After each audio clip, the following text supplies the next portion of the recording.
Hello, I'm Martha Raddatz, ABC News Chief Global Affairs Correspondent, and I am joined today by former Secretary of State Madeleine Albright, who of course served under President Clinton.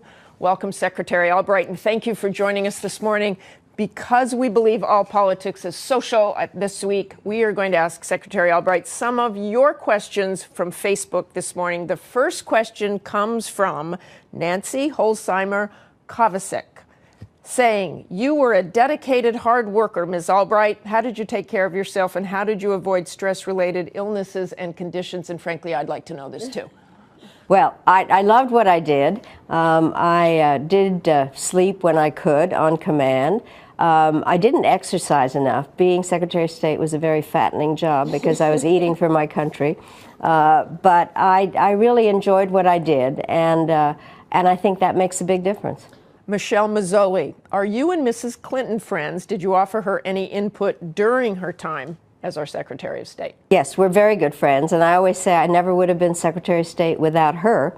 And the reason I know that is that President Clinton said so, and she and I did talk to each other both when I was Secretary and when she was Secretary. I have to believe her experiences as First Lady helped her as Secretary of State. She already has had experience overseas and being among the people.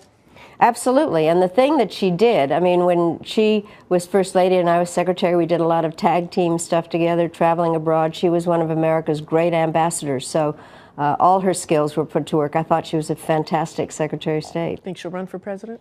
I have no idea. Okay, from Geraldine Nava, is there anything you would like to go back and change? I would like to change something that happened when I was ambassador at the UN, was our lack of help in Rwanda. I think we all think about that. I also do wish that we had been able to have Middle East peace that President Clinton worked so hard on. Well, we'll wish good luck to President Obama on that. Effie Delamarcos Fletcher says, how has the state of U.S. foreign policy changed since you served in the Clinton administration?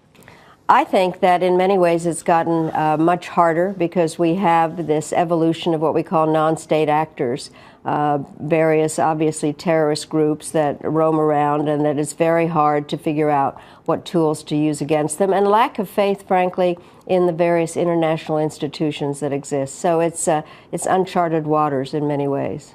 And from Apple Plotnik Janata, what one key piece of advice would you like to give Secretary Kerry? She said off the record, but since we're not off the record here, we'll put you on the record on that.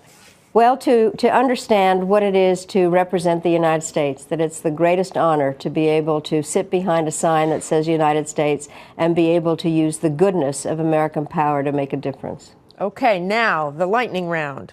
iPhone or BlackBerry? Both. Ha, that's just like me.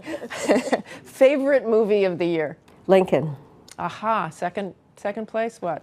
Second place, Argo. Okay, there you go. Comfort food? When not eating for the country. Frozen yogurt. Frozen yogurt. Okay. Thank you so much for taking the time to join us today, Secretary Albright. And thank you to everyone who submitted their questions. Be sure to follow This Week on Twitter at ThisWeekABC and like us on Facebook at facebook.com/ThisWeekABC. Have a good day.